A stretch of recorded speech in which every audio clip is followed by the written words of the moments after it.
capítulo de número 1. 1 Pedro, capítulo de número 1.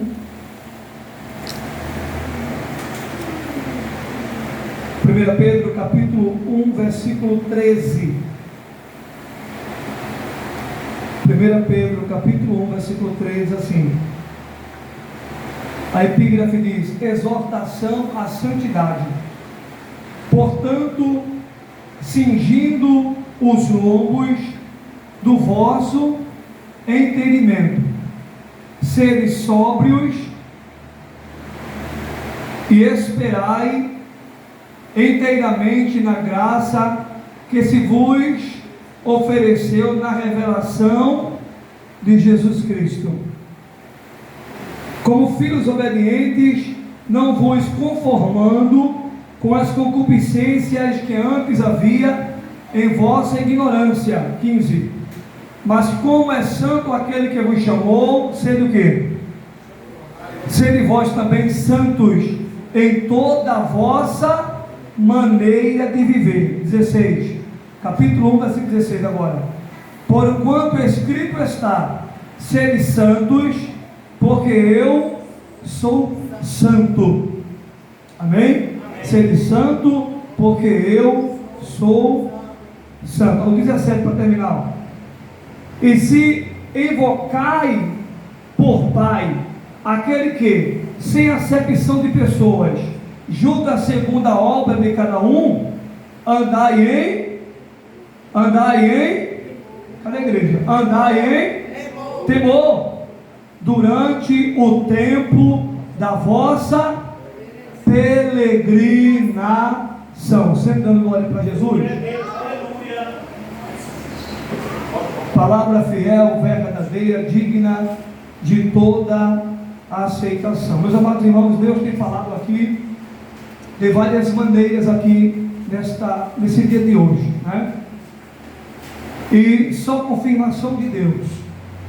A Bíblia diz no livro de 1 Pedro, capítulo 5 e o versículo 8. 1 Pedro, capítulo 5, versículo 8, diz assim: sede sóbrio e vigiai, porque o diabo, vosso adversário, anda em derredor, bramando como um leão, buscando a quem possa tragar.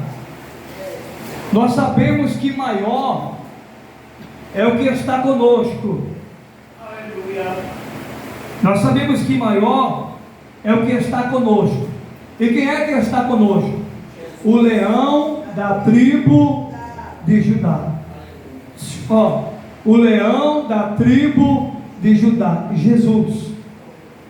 Ele é maior do que a luta, ele é maior do que a prova, ele é maior do que o inimigo, ele é maior do que o inferno inteiro, não é? Ele é maior do que os demônios, ele é maior. Glória a Deus. Mas uma coisa é certa, que nós precisamos, igreja, nesses últimos tempos, de manter não só a oração, como a vigilância. A Bíblia diz em Mateus capítulo 26, versículo 41, o que diz? Vigiai e orai. Não é orai e vigiai, é vigiai e orai.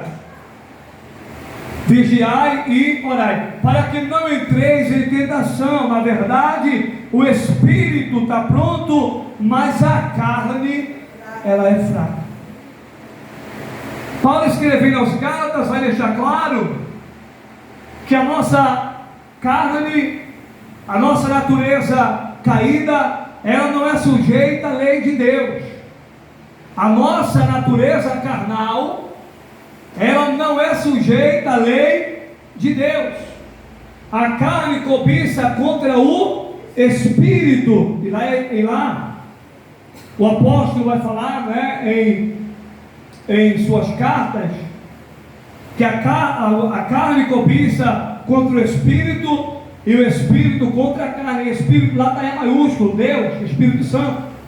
O espírito cobiça contra a carne e a carne contra o culto do Espírito. A carne quer nos levar para tudo quanto não presta. A carne quer que você trilhe o caminho do pecado, o caminho da desobediência, o caminho que vai contra a vontade de Deus, o caminho que abandona Deus, apostata da fé, é a carne. A nossa natureza caída, que não é sujeita à lei de Deus, ela vai contra Deus, ela vai contra a palavra de Deus. O Espírito Santo não. O Espírito Santo, ele é o nosso guia. O Espírito Santo nos leva a viver uma vida santa. Quem diz amém? O Espírito Santo nos leva a lutar contra a nossa natureza pecaminosa. É o Espírito Santo quem diz: filho, não vai por esse caminho. Filho, não pratica esse tipo de coisa, não pratica esse pecado. Se o camarada, o cristão já está cometendo pecado, o que é que o Espírito Santo diz? Se arrependa, filho. Se arrependa, filha. Abandone esse pecado. Saia deste caminho. Mude a sua rota. Venha para o caminho da obediência e abandone o caminho do pecado. Então a carne nos leva para longe de Deus, e o Espírito de Deus nos aproxima de Deus. O Espírito Santo é responsável, é um dos trabalhos dele, nos aproximar de Deus, nos levar a Deus, nos aproximar da palavra, nos levar à palavra, nos levar à oração, à meditação na palavra de Deus, nos levar à consagração. O Espírito Santo sempre, ele vai puxar você, ele vai conduzir você para as coisas do alto, para as coisas de cima, para as coisas que é proveniente de Deus. Dobre sua atenção. A carne não, a carne quer nos levar para o pecado. Então, irmãos, se há 2000 anos atrás a coisa já era difícil, imagine agora. Porque a palavra de Deus nos revela, veja bem, a palavra de Deus nos revela nos evangelhos que no tempo de Jesus, ou Jesus, se não falha aqui a memória, ele já coloca o seu tempo ali na terra como os últimos dias. Veja bem, como os últimos dias. Os apóstolos, a Bíblia mostra isso. No tempo de Jesus, no tempo dos apóstolos, o apóstolo deixando claro: estamos o que? Nos últimos dias. O Espírito, o Espírito Santo expressamente diz, expressamente fala: estamos nos últimos tempos, nos últimos dias. Então imagine você, se lá atrás não era tempo de brincar, imagine agora, quando a Bíblia está deixando claro que nos tempos de Jesus e nos tempos dos apóstolos já era considerado aquele tempo como os últimos dias. Ou seja, a volta de Jesus, porque ele subiu aos céus, está com o Pai, subiu para estar com o Pai e fez uma promessa que iria voltar e vai voltar para arrebatar a igreja. Então, se naqueles tempos já se era considerado o fim, os últimos dias, imagine, meus irmãos, nos tempos de hoje. Imagine nos tempos de hoje, onde a depravação moral é como nos dias de Sodoma e Gomorra, é como nos dias de Noé. A depravação moral é de altíssimo nível. A depravação moral é de altíssimo nível. Do jeito que era em Sodoma e Gomorra, do jeito que era nos tempos de Noé, hoje eu acredito que está até pior. A coisa não está para brincadeira, não, a coisa está séria. E a igreja precisa estar de atalaia, de vigilância, porque existe um ser impiedoso, cruel, perverso, que o evangelista João, não é, deixa registrado no capítulo 10, verso 10, que ele veio para matar, roubar e destruir. E João diz, e Jesus fala ali na narrativa de João, Jesus fala, mas eu vim para que tenham vida e a tenham com abundância. Mas está aqui, ó, o diabo, o tentador, né, o homicida, o enganador, Apocalipse capítulo 12, verso 9, diz que ele é o enganador do mundo, né? Os evangelhos dizem que ele é homicida, né? Desde o princípio, ele é o pai da mentira, jamais ele se firmará na verdade, porque ele é o pai da mentira, dele procede o engano, dele procede a mentira. Oh, glória a Deus, aleluia. Ele anda em derredor, bramando como um leão faminto que quer se alimentar, que quer comer, buscando alguém para tragar, para destruir, para matar o corpo e para levar a alma para o inferno. Por quê? Porque o diabo sabe que não tem escapatória para ele. O diabo sabe que não tem jeito para ele. O diabo sabe que não tem saída para ele. E ele sabe que o inferno, a condenação eterna, é para ele e os seus anjos caídos, que foi citado já aqui. E quem está ligado no céu está ouvindo a voz do Espírito Santo de Deus, que fala pelo poder da maior profecia, a inerrante palavra de Deus, que a Bíblia diz em Isaías 55:11, que a palavra não volta para ele vazia. Assim será a palavra que sai da minha boca, ela não voltará para mim vazia, antes fará o que me apraz e prosperará naquilo que eu a enviei. A palavra está vindo da boca de Deus para alimentar a minha vida e a tua vida, a minha alma e a tua alma.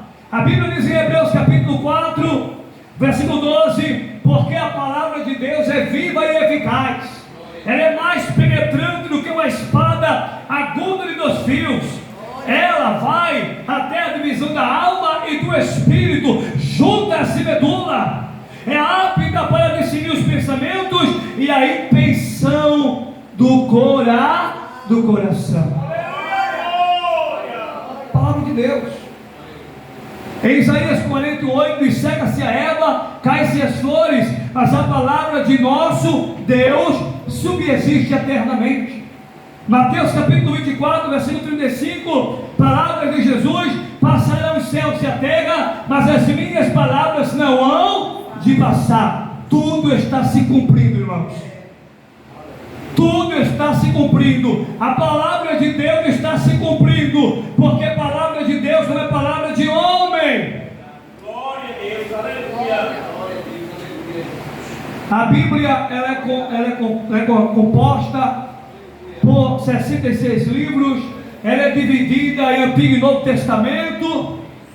O Antigo Testamento tem 39 livros, o Novo tem 27. O Antigo Testamento foi escrito, né, na língua hebraica, e tem um pouco ali do aramaico, e o Novo Testamento foi escrito na língua grega. Aleluia. A palavra de Deus, ela é fiel, meus irmãos. A Bíblia teve, quem fez discipulado sabe, a Bíblia teve 40 escritores, 40 escritores, e o autor é o Deus Todo-Poderoso, e o Espírito Santo é o seu intérprete, é o Espírito Santo que interpreta a Bíblia. Deus é o autor da Bíblia, o Espírito Santo é o seu intérprete, é Ele. Por isso que a Bíblia diz em Mateus capítulo 10, verso 20: não será vós quem falará, mas o Espírito do vosso Pai, o intérprete, falará por vós. Aleluia! E Deus está falando conosco. Os sinais estão aí da volta de Jesus, sinais que precederão a volta de Jesus. Está aí, irmão.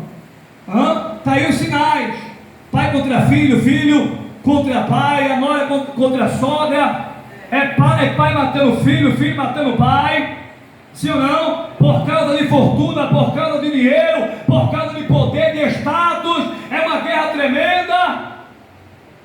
Estamos vivendo aí em guerra, né? Países em conflito, países em guerra, é sinais da volta de Jesus. Ele deixou claro que esses acontecimentos são prenúncios da sua volta. Aleluia. E o mundo está desapercebido. Mas eu tenho, igreja, que não só o mundo, muitos dentro da igreja também.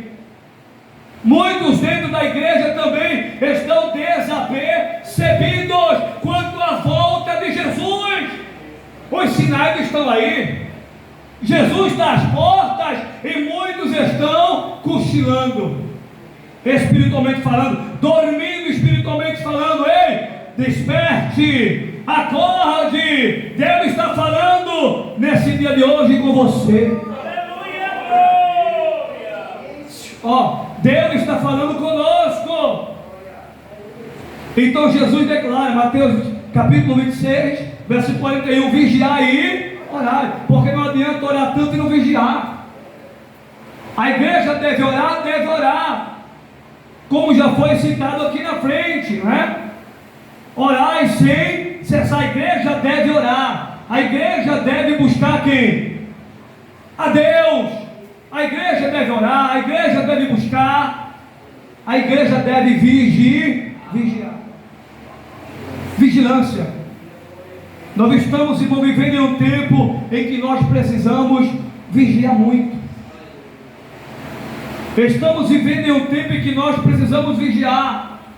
O diabo tem trabalhado muito forte para jogar crente contra crente, pastor contra ovelha, ovelha contra pastor, ovelha com pensamento contrário ao pastor, pastor com pensamento contrário à ovelha. Isso é obra do diabo e da carne, de Deus não. Aleluia. O inimigo tem entrado e no céu da igreja. Tem gente que tem um pensamento errado. Aí o diabo não entra na igreja. Você que pensa. O diabo não entra na igreja, não. Ele entra, ele senta, ele dá gargalhada dentro da igreja. O diabo não entra, não. Você que pensa que ele não entra. Você está redondamente enganado se pensa que o diabo não entra na igreja. E quando ele contrabrecha, ele diz: é aqui que eu vou operar, é aqui que eu vou trabalhar. Olha a brecha aí, olha o espaço para mim aqui. Olha a irmã fulana dando lugar para mim, olha o irmão fulano dando lugar para mim. Eu vou deitar e rolar aqui, passar poder no sangue de Jesus, irmão. E Jesus, esta noite, está falando comigo, com você. Abre os ouvidos para ouvir a voz do Espírito de Deus. Nós precisamos vigiar. Pastor Denis precisa cada dia mais. Nós precisamos cada dia mais vigiar, porque a batalha, ela está travada, a batalha é reída. A guerra espiritual, o apóstolo Paulo deixou claro em Efésios 6:12, porque não temos que lutar contra carne e sangue, mas contra principados e potestades. A tua luta e a minha luta é contra o diabo, é contra o inferno. Lutamos também contra a nossa natureza caída, porque eu já falei, ela não é sujeita à lei de Deus. Aleluia, glória. Ela não é sujeita à lei de Deus, irmãos. Então estamos em guerra.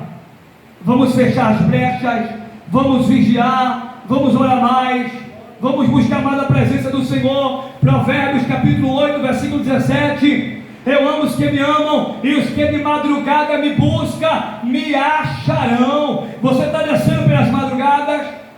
Você está orando pelas madrugadas? Muitas vezes Deus cria a situação. É um vento, é um cachorro latindo, é uma barata que passa voando, sabe? Deus permite qualquer coisa acontecer. É o barulho de um carro, de uma moto, é um avião, sei lá. Ele permite uma situação para despertar o crente que está dormente.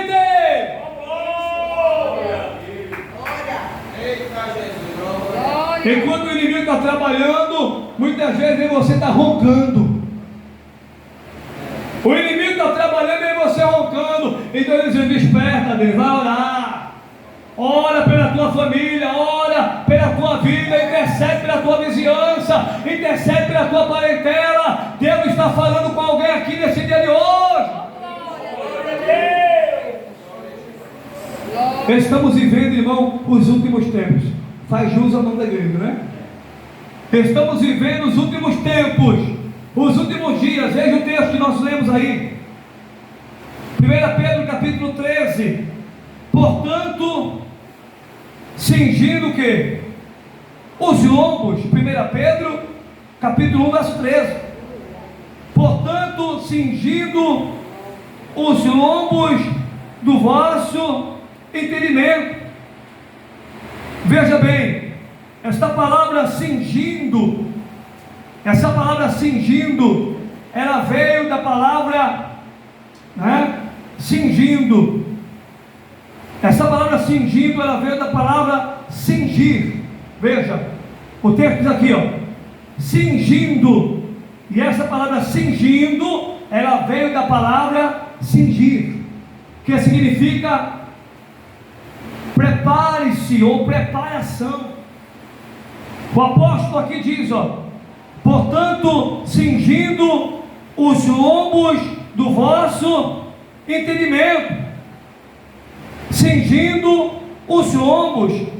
Cingindo os lombos. Então veja, esta palavra aqui, ó, cingindo, significa preparem-se. Preparação, ó. Essa palavra aqui, cingindo, significa o quê? Preparem-se, preparação, estejam preparados. Vai nesse sentido. No Antigo Testamento, né, até se aplica para o Novo também. Aqui, essa palavra também fala em questão de vestimenta, né, em questão de orla. Quando se tratava ali para correr, né, quando alguém estava apressado, queria andar, né, apressadamente, queria correr, levantava-se a orla, né? Cinge-te significa isso também, levantar a vestimenta, a orla. Antigamente era assim, se levantava a orla, né, para poder correr. Aquele texto de Pedro, em Atos capítulo 12, né, não precisa você abrir, vou voltar aqui para o texto para concluir, mas em Atos capítulo 12, que fala ali da libertação de Pedro, né, lá no finalzinho, você vê o anjo ele falando para o apóstolo Pedro, né? O anjo diz aqui, ó, no capítulo 12, versículo 8, e disse o anjo, cinge-te e ata as tuas sandálias. Quem diz amém? Verso 8, capítulo 12, verso 8 de Atos. O anjo diz para Pedro na prisão, cinge-te. Então aplica-se a preparação hoje, né? É usado essa palavra como uma metáfora. Amém, irmãos? Amém. Uma metáfora, glória, uma figura de linguagem para falar da preparação. Porque é uma preparação, não é? Tem que levantar a vestimenta para correr, é uma preparação. Então o anjo ali, ó, cinge-te, ata a sandália. Ó, então a ideia é que Pedro tivesse com uma vestimenta longa, né? A ideia, uma linha de pensamento, e ele levantou ali a vestimenta, puxou para sair, para andar apressadamente. Cinge-te. Então esta palavra fala acerca de vestimenta, e tem outros textos do Antigo Testamento que prova isso, né? Acerca da vestimenta para levantar a roupa, para andar apressadamente ou até correr. Então havia essa preparação. Cinge-te, a pessoa levantando a roupa para poder andar apressadamente ou correr. E essa palavra cinge-te, ela significa o que eu falei, não é? Preparação, ou prepara-te, ou vocês devem se preparar. Ela serve e é usada hoje como uma metáfora, uma figura de linguagem. Cinge-te, né? Prepara-te. Aí tem outra palavra mais na frente, ó, lombos. Essa palavra lombos fala das costas de uma pessoa. Lombo. Essa palavra lombo fala das costas de uma pessoa. Então veja bem, cingindo o quê? Quer que está aí? Cingindo os lombos. Veja, cingindo os cingindo os lombos.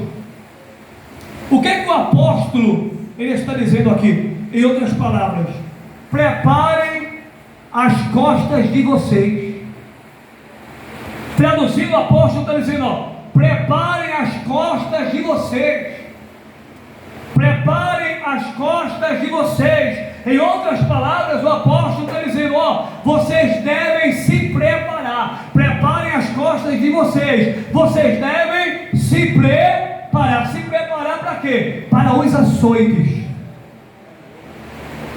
Diga assim, você está preparado? Diga, te prepara. Diga, te prepara para os açoites. Porque na caminhada cristã tem açoites. Na caminhada cristã tem lapada.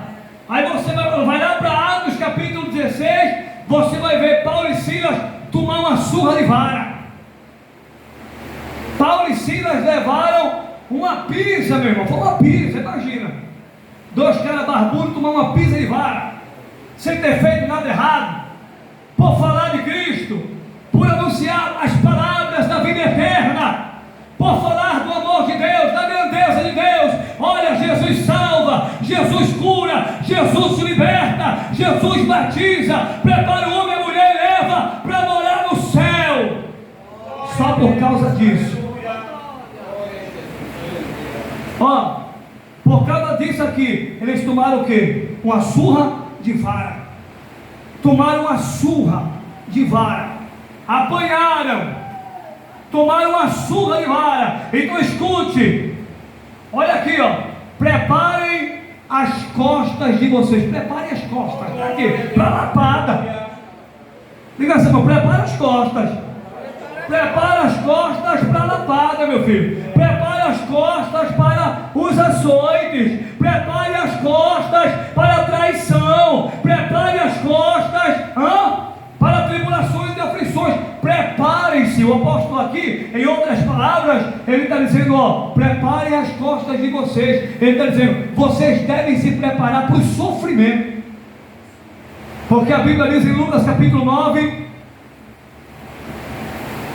e o versículo 23, se não falha a memória, Jesus falou assim: se alguém quiser vir após mim, negue-se a si mesmo, tome a sua cruz de cada dia e siga-me. Então podemos aprender que evangelho é renúncia, é perder para ganhar, é abrir mão de uma vida carnal e passageira para obedecer a palavra de Deus, para viver em conformidade com as Escrituras Sagradas.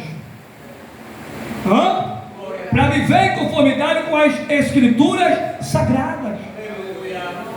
Então dobre sua atenção, meu irmão. É palavra de Jesus. Lucas 9, 23. Ele está declarando que evangelho é renúncia e evangelho é cruz. Cruz é sofrimento.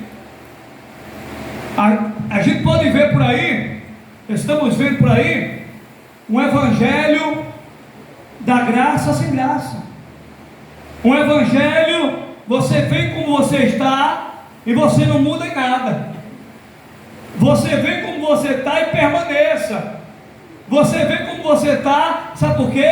Por que, pastor fulano? Por que ciclano? Porque Jesus ama você do jeitinho que você é. O cara é adúltero, prostituto, ladrão, homicida. Não. Deus ama você do jeitinho que você é. Não precisa você mudar. Um evangelho da graça sem graça nenhuma. Sabe? Um evangelho falsificado. Estamos vendo por aí, irmão. Evangelho falsificado. É só toma, leva, recebe. Assim de gente. Assim de gente. Mas e a vida? E a vida está em conformidade com a palavra de Deus? Se Jesus raiar, vai. Eu não estou aqui para julgar A e B, mas estou aqui para trazer esta palavra que Deus ele tem me dado. E a palavra é para nosso deleite espiritual, é para nosso crescimento espiritual, é para nosso alimento crescimento espiritual. Glória a Deus. Essa não é um evangelho da graça sem graça. Um evangelho da graça sem graça. Um evangelho falsificado. Um evangelho que não se parece nem de perto nem de longe com o evangelho de Jesus. Nem de perto nem de longe. Por quê? Porque o evangelho de Jesus é o quê? É renúncia. É perder para ganhar. É sofrimento. Isso aqui é a Bíblia, irmão. Evangelho de Jesus é cruz, é sofrimento, é renúncia, é perder para ganhar. Não é vem como tu estás e permanece, não. O Evangelho se encarrega de mudar. O Evangelho se encarrega de transformar. O Evangelho muda o pecador. Glória, glória a Deus. Aleluia. Oh Deus. Glória, glória a Deus. O negócio é sério, irmão. Aqui, ó. O apóstolo usado por Deus dizendo na igreja: se prepare. Ele não está escrevendo para ímpios, não. Ele está escrevendo para a igreja, para o povo de Deus. A palavra é para nós. A palavra se aplica para nós. Então dobre sua atenção. Ele manda a igreja se preparar para quê? Para os açoites, não é? Observe que os discípulos e os apóstolos foram açoitados por causa da palavra. Foram açoitados por amor de quem? Por amor de quem? Por amor de Cristo. Eles foram açoitados. Se você ver João, em Atos capítulo 5, se você for ver João ali, se não for a memória, Atos capítulo 5, você vai ver o preço que os apóstolos pagaram por amor a quem? Por amor a quem? Por amor a Cristo, por amor ao Evangelho. Olha o capítulo 5 de Atos, versículo 41, sofrimentos por amor do Evangelho. Atos capítulo 5, versículo 41. Então o apóstolo aqui é usado pelo Espírito Santo. Ele diz à igreja: vocês devem se preparar. Se preparar para o quê? Para os açoites, para as prisões, para as tribulações e aflições, para o sofrimento. Jesus declarou em João 16:33: tenho dito isso para que em mim tenhas o quê? Tenhas o quê? Tenhas a paz. João 16:33, tenho dito isso para que em mim tenhas o quê? Tenhas a paz. Olha, Jesus, Ele nos dá uma paz superior, incomparável à paz do mundo. Em meio à luta, à tribulação, à prova, ao dia mal, nós temos a paz de Cristo em nossa vida. Quem diz amém? Amém. Glória. Em meio à luta, à prova, à tribulação, a prisões, açoites, ser levado, ser levado ao sinédrio, como é o caso aqui que nós vamos ler o texto, ser levado às autoridades, porque o sinédrio representa autoridades, e hoje, ainda hoje, o cristão é levado às autoridades por amor do Evangelho. Pastores são levados, homens e mulheres de Deus são levados a autoridades, sem ter pecado, sem ter feito nada de errado. Pelo contrário, estão contribuindo para a sociedade. Não sabe nem um aleluia nem agora, né? São jogados na prisão, são tratados como um cachorro, são tratados como nada, são tratados como lixo. Missionários que perdem a vida por amor do Evangelho, homens e mulheres de Deus que têm pagado um preço muito alto por amor ao Evangelho. Glória a Deus. Não está perdendo tempo com picuinha de cão, não. Está gemendo, meu irmão, está chorando, está pagando o preço para ir morar no céu, para ganhar almas para o reino. É por isso que o diabo tenta atrapalhar a minha tua caminhada cristã, porque você está buscando almas para o reino de Deus, está buscando vidas para povoar o céu. Então não vamos perder tempo com besteira, meus irmãos. Vamos olhar para o autor e consumador da fé e vamos ganhar almas para o reino de Deus. Quem pode adorar esse Deus maravilhoso? Se preparar para o sofrimento, veja aí. O que é que diz aí? Retiraram-se, pois, da presença do conselho, regozijando-se de terem sido o quê? Julgados dignos de quê? De receber ouro, prata, o que está aí? Hã? O que é que está escrito aí? Eles foram achados dignos de quê? De receber ouro, foi? Prata, recompensa? Muito pelo contrário, padecer. Olha aqui, ó, padecer. Oh, aleluia. Glória a Deus. Olha aqui, ó. Retiraram-se, pois, da presença do conselho, regozijando-se de terem sido o quê? Julgados dignos de padecer afronta pelo nome de Jesus. Eu estou lendo Atos 5:41. Olha aqui, ó. João, te alegra aí, João. É verdade, Pedro, vamos nos alegrar. Estamos pagando o preço, mas vamos nos alegrar, porque fomos achados o quê? Dignos de sofrer por amor do nome de Jesus. Olha aqui, ó. Para os discípulos, Atos 5:41, para os discípulos, para os apóstolos era honra. Ai, você está de brincadeira. Honra, levar chicotada, levar surra de vara, levar açoites, ser jogado na prisão, ser tratado como nada, como lixo. Para eles era uma honra sofrer por amor do Evangelho. Deus está te ensinando, meu irmão. Diga para seu irmão aí, é uma honra sofrer por amor do Evangelho. Abra a boca pelo amor de Deus. Diga para seu irmão, é uma honra sofrer por amor do Evangelho, meu irmão. É uma honra. Olha aqui, olha a Bíblia. Isso aqui é a Bíblia. Isso aqui é a Bíblia, irmão, com toda a humildade. Isso aqui é a palavra de Deus. É uma honra para nós. Olha aqui, ó. É uma honra, Pedro. Olha Pedro falando. É uma honra para nós sermos achados o quê? Dignos. Sabe por quê, irmão? Porque Jesus poderia muito bem livrar eles do sofrimento. Poderia ou não? Jesus poderia ou não livrar os discípulos, os apóstolos do sofrimento? Vai sofrer não. Vai passar por nada. Ninguém vai tocar não. Ninguém vai dar chicotada em vocês não. Vai ser lançado na prisão coisa nenhuma. Pelo contrário, ele permitiu, livrou, depois livrou, para mostrar o poder dele. Aleluia. Pedro foi jogado na prisão, mas ele mandou um anjo para livrar Pedro da prisão. Sai daí, Pedro, porque tem obra para você, tem trabalho para você. Vai ganhar alma, vai pregar minha palavra. Glória a Deus. Aleluia, glória. Eita Deus grande. Olha que coisa linda. A palavra de Deus. É assim ou não é?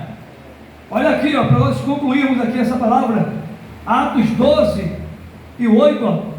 E disse-lhe o anjo: cinge-te e ata as tuas sandálias. E ele fez assim.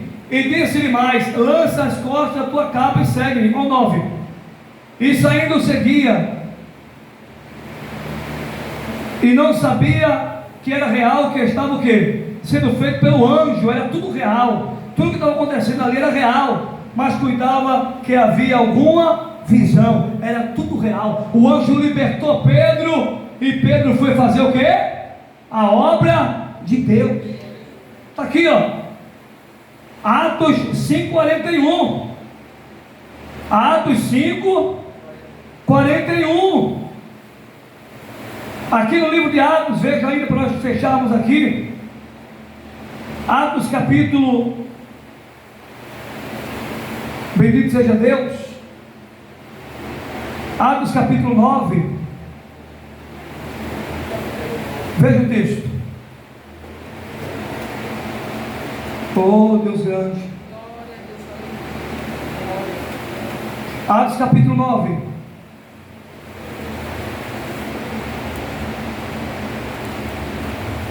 Louvado seja Jesus. Olha aí o capítulo 9.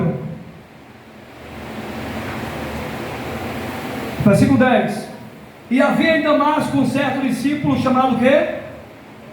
Atos 9, 10. Ananias. E disse-lhe o Senhor em visão: Ananias. E ele respondeu: eis-me aqui, Senhor. E disse-lhe o Senhor: levanta-te e vai à rua chamada direita, e pergunta em casa de Judas por um homem de Tarso chamado Saulo, pois eis que ele está o quê? Orando. Ano 12. E numa visão ele viu que entrava um homem chamado o quê? Ananias, e punha sobre ele as mãos, ou a mão, para que tornasse a ver. Conhecemos a história de Saulo. E respondendo Ananias, o que é que ele disse? E respondeu Ananias: Senhor, de muitos ouvi acerca de quem? Acerca de quem? Acerca deste homem. Quantos males tem feito aos teus santos em Jerusalém? E aqui tem poder dos principais dos sacerdotes para prender a todos os que invocam o teu nome. Ananias falando com Deus. Disse-lhe, pois, o Senhor: vai, porque este é o que? É para mim um vaso escolhido para levar o meu nome diante dos gentios e dos reis e dos filhos de... Agora veja o 16. E eu lhe mostrarei, olha Jesus falando, e eu lhe mostrarei o que? Quanto deve padecer pelo meu nome. Olha aí, olha Jesus dizendo, eu vou mostrar para ele o quanto vale sofrer, padecer pelo meu nome. Bendito seja o nome de Jesus. Quanto vale, irmão, sofrer por amor do Evangelho. E outros textos da Bíblia que o tempo não nos permite citar aqui. E outros textos, né? O texto aqui de Coríntios, que Paulo vai falar, né? Que se o cristão ele está no pecado, né? Ele não tem a alegria do sofrimento. Mas se ele sofre por amor de Jesus, então ele tem motivo para se alegrar, para regozijar, porque ele está sofrendo por amor de Jesus. E foi falado aqui nesse dia de hoje. Os profetas do Antigo Testamento pagaram um preço muito alto. Jesus pagou, João Batista pagou, os discípulos, os apóstolos, e a igreja também vai passar por esse tipo de coisa, sim ou não? Sim ou não, meus irmãos? Sim. Mas a Bíblia diz em Romanos capítulo 8, versículo de número 18: tenho por certo isto mesmo, que as aflições deste tempo presente não hão, olha, para se comparar com o quê? Com a glória que em nós há de ser revelada. Romanos 8, 18. Olha aí, ó. Tenho por certo isso mesmo, que as aflições deste tempo presente não hão para se comparar com a glória que em nós há de ser o quê? Revelada. 2 Coríntios capítulo 4, versículo 17. Paulo diz: porque a nossa leve e momentânea tribulação, olha aí, porque a nossa leve e momentânea tribulação produzirá para nós um peso eterno de glória muito excelente. Então, meus irmãos, vale muito a pena pagar o preço por amor do Evangelho, pagar o preço por amor de Jesus. Jesus pagou um preço muito alto, e quem anda nos caminhos do Senhor vai sofrer como ele sofreu, vai padecer como ele padeceu. Isso é as Escrituras que ensinam. Olha aqui, veja Romanos 8, para nós encerrarmos aqui. Romanos 8, bendito seja Jesus. Romanos capítulo 8, enquanto você acha, eu vou encerrar aqui a parte do texto do que eu li. Portanto, cingindo os lombos do vosso entendimento. Aqui, ó, devemos proteger a nossa mente. Amém, igreja? Amém. proteja a sua mente. Vamos proteger a nossa mente. O apóstolo Paulo, usado por Deus, ele escreve em Éfeso, capítulo 6, versículo 17: tomai o capacete da salvação. Devemos proteger a nossa mente, portanto, cingindo os lombos do vosso entendimento. Proteger a nossa mente. Aleluia. É a segunda coisa aqui no texto. A primeira eu citei, preparação para o sofrimento. A segunda coisa aqui, proteger a mente. Devemos proteger a nossa mente, vigiar, ter cuidado com os nossos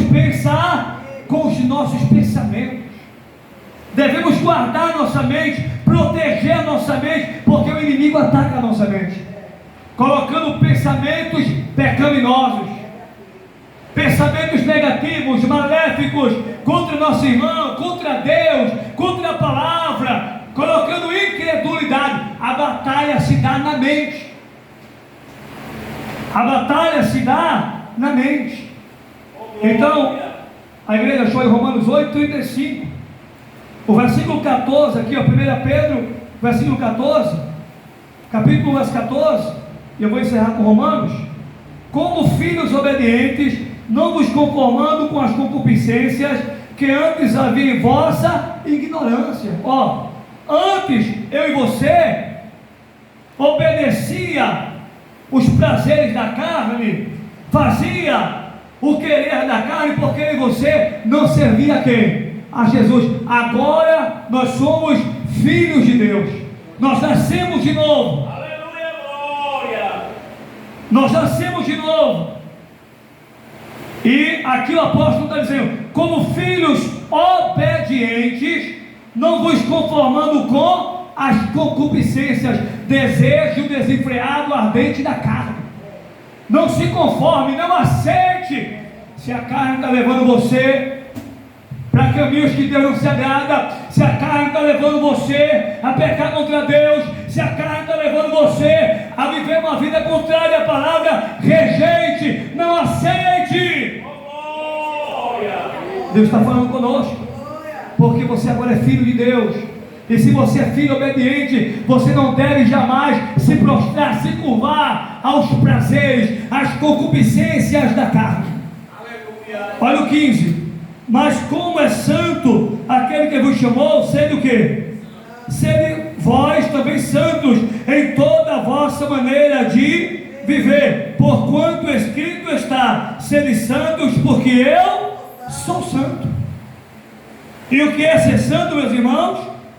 A palavra santo significa o quê? Separado. A palavra santo significa separado. Jesus morreu na cruz do Calvário para santificar você, para dar uma vida nova a você. Você tem que andar, deve andar em novidade de vida. Você tem que viver uma vida nova. Nós devemos viver uma vida nova na pessoa de Cristo. Olha aqui, santo separado. Santo separado. E o que é ser santo? Ser santo, concluo dizendo, ser santo é servir a Deus. Ser santo é amar a Deus. Ser santo é temer a Deus. E o que é temer a Deus? Não é temer o dele porque não é bicho-papão. É obedecer a sua palavra, é guardar a sua palavra, é viver e andar de acordo com a sua palavra, é se submeter à sua palavra. Aleluia. Ser santo é buscar as coisas do reino de Deus. Ser santo é obedecer a Deus, é guardar a palavra de Deus, é se submeter à vontade de Deus. Quem diz amém? Amém. Diga para você, irmão, seja santo. Ele nos escolheu para sermos santos. Ele nos escolheu, aleluia, para sermos um povo santo. E esse povo santo vai povoar o céu. Aleluia, glória a Deus. Vamos encerrar com Romanos 8. Olha aí, Romanos capítulo 8, versículo 35. Olha, para a gente ir para casa de posse de vitória. Romanos 8, 30 e... Quem nos separará do amor de Cristo? Paulo pergunta: a tribulação? ou a angústia, ou a perseguição, ou a fome, ou a nudez, né? Fome, falta de alimento, a nudez, falta de veste, ou o perigo, ou a espada. Olha o 36. Como está escrito? O que é que está escrito? Por amor de ti, de Cristo, somos entregues o quê? A morte todo o dia. Está aqui, meu irmão. Deus livre, você livra, mas o cristão, ele está entregue à morte todo dia. Deus guarda, Deus livra, Deus protege, Deus toma providência, sim ou não? Deus abençoa, Deus dá vitória, mas a igreja está submissa a passar por tribulações e aflições, falta de pão, falta de veste. Nem todos os crentes da igreja eram podres e ricos, não, irmão. Nem todos os crentes da igreja tinham o bolso cheio de dinheiro, não. Tinha crente ali passando uma prova tremenda. Tinha crentes ali que passavam uma prova tremenda, mas não negavam a sua fé. Não abria mão de Cristo, não abria mão da sua fé, não negociava a sua fé, não negociava a sua fidelidade com Deus. Aqui, ó, muitos morreram pobres, materialmente falando. Morreram, né? Sem ter uma bela casa, sem ter, digamos assim, trazendo para hoje, um belo carro, uma bela moto. Uns possuem, uns têm, outros não.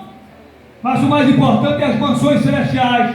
O mais importante não é as coisas perecíveis. O mais importante não é carro, não é casa, não é moto. Embora Deus lhe dá, o mais importante é o céu. O mais importante é a glória. O mais importante é as mansões celestiais. Tira a tua mente das coisas da terra. Não coloca a tua mente ou as coisas da terra com prioridade, mas priorize Deus. Olha aqui, ó, por amor de Cristo nós vamos sofrer, como lemos aqui em Pedro, né? Vocês devem se preparar para todo tipo de sofrimento. Por amor de Cristo vocês vão sofrer horrores e tão entregues à morte todo dia. Se Deus permitir, meu irmão, o cristão sai da terra por amor do evangelho, não é porque ele procurou. É por amor do evangelho, é por amor de Cristo. Está aqui, ó. Por amor de quem? Por amor, não é por amor de ti, como está escrito, por amor de Deus, por amor de Cristo. Somos entregues à morte todo dia. Não é o crente que está procurando, é o crente que faz a obra, que prega o evangelho, que trabalha para Deus, que faz a vontade de Deus. Ele está sujeito, Deus o guarda, Deus o livra. E só acontece alguma coisa se Deus permitir. Só morre se tiver de morrer, se Deus tirar a mão. Se Deus permitir, morre por amor de Cristo. Quantos estão morrendo aí por amor de Cristo? Porque Ele está permitindo. Tem outros que Ele não permite. 37. Mas em todas estas coisas, olha, em todos esses sofrimentos e até na morte, o que é que diz aí? Em todos os sofrimentos, em meio a todos os sofrimentos e até a morte, nós somos mais do que vencedores. Olha aí. Mas em todas essas coisas somos mais do que vencedores, porque por aquele que nos amou. Porque estou certo de que nem a morte, nem a vida, nem os anjos, nem principados, nem potestades, nem o presente, nem o porvir, nem a altura, nem a profundidade, nem alguma outra criatura nos poderá separar do amor de Deus que está em Cristo Jesus, o nosso Senhor. Que Deus abençoe a todos.